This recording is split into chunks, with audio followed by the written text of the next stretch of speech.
केंद्र सरकार ने राष्ट्रीय राजधानी दिल्ली को बड़ी सौगात दी है। केंद्र सरकार ने दिल्ली में 8,400 करोड़ रुपए की लागत से बनने वाले मेट्रो के 2 नए कॉरिडोर बनाने को मंजूरी दे दी है। एक कॉरिडोर लाजपत नगर से साकेत जी ब्लॉक तक का होगा और दूसरा इंद्रप्रस्थ से इंद्रलोक तक बनाया जाएगा। पीएम नरेंद्र मोदी की अध्यक्षता में हुई केंद्रीय मंत्रिमंडल की बैठक में ये फैसला किया गया। कैबिनेट मीटिंग में किए गए फैसले के बारे में केंद्रीय मंत्री अनुराग ठाकुर ने जानकारी दी। क्या कुछ कहा, आप भी सुनिए। प्रधानमंत्री नरेंद्र मोदी जी की अध्यक्षता में आज कैबिनेट की बैठक हुई और दिल्ली एनसीआर में मेट्रो का एक बहुत बड़ा योगदान है पब्लिक ट्रांसपोर्टेशन के क्षेत्र में। पिछले कुछ वर्षों में मोदी सरकार में मेट्रो नेटवर्क का विस्तार भी हुआ और देश की राजधानी में आज देश का सबसे बड़ा मेट्रो नेटवर्क बनकर खड़ा हुआ है।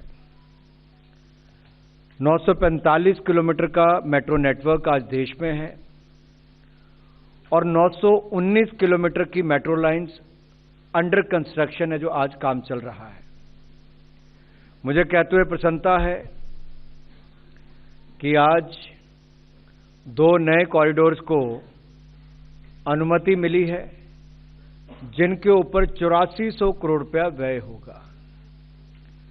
लाजपत नगर से साकेत जी ब्लॉक के लिए, लाजपत नगर से साकेत जी ब्लॉक के लिए 8.4 किलोमीटर लगभग मेट्रो लाइन है और दूसरी है इंद्रलोक से इंद्रप्रस्थ तक, ये भी 12.377 लगभग 12.4 किलोमीटर मेट्रो लाइन इंद्रलोक से इंद्रप्रस्थ तक बनेगी। इसमें अंडरग्राउंड जो है वो लगभग 11.4 और एलिवेटेड 1 किलोमीटर के लगभग बनेगी। इसके कुल मिलाकर 10 स्टेशन होंगे, जिनमें से 9 अंडरग्राउंड और 1 एलिवेटेड होगा। सो कुल मिलाकर 20.7 किलोमीटर की ये सड़कें, 20.7 किलोमीटर की मेट्रो लाइन, जिसके ऊपर 8,400 करोड़ रुपया खर्च होगा, इसकी मंजूरी दी गई है। इससे पहले भी 2019 में 3 कॉरिडोर को मंजूरी दी गई थी। Arrow city Tughlakabad, R K Ashram Marg से Janakpuri and West, Janakpuri West तक थी और मजलिस पार्क तक, मजलिस पार्क से मौजपुर, ये तीसरा मजलिस पार्क से मौजपुर। इनके ऊपर भी काम चल रहा है लगभग 24,950 करोड़ का। ये प्रोजेक्ट भी 2026 तक पूरा कर लिया जाएगा। और जो प्रोजेक्ट आज मंजूर हुए हैं, लाजपत नगर से साकेत जी ब्लॉक और इंद्रलोक से इंद्रप्रस्थ तक, इसको भी सन 2029 मार्च तक पूरा कर लिया जाएगा।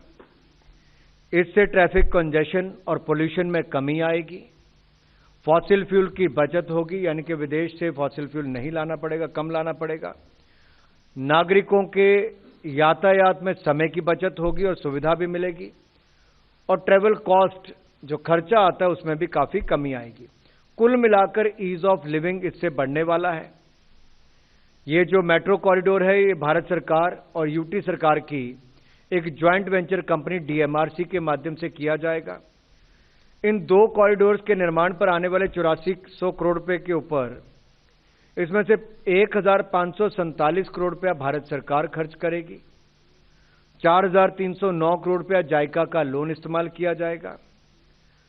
1987 करोड़ रुपया हम यूटी सरकार का खर्च करेंगे, उनके द्वारा वहन किया जाएगा और 333 करोड़ रुपए का व्यय डीएमआरसी करेगी, जो अपने इंटरनल एक्रूअल से किया जाएगा और 195 करोड़ का पीपीपी कंपोनेंट से लिया जाएगा। सो कुल मिलाकर इससे दिल्ली में आवाजाही के लिए और आसानी होगी, सुविधा मिलेगी। लगभग 2.5 लाख लोग प्रतिदिन इसमें सफर कर पाएंगे जब ये कॉरिडोर बनकर तैयार होगी। अगर आज के समय देखा जाए तो 65 से 70 लाख लोग केवल दिल्ली में मेट्रो से सफर करते हैं इस एनसीआर रीजन में, और एक बहुत बड़ी सुविधा के रूप में दिल्ली मेट्रो बनकर खड़ी हुई इस एनसीआर रीजन के लिए।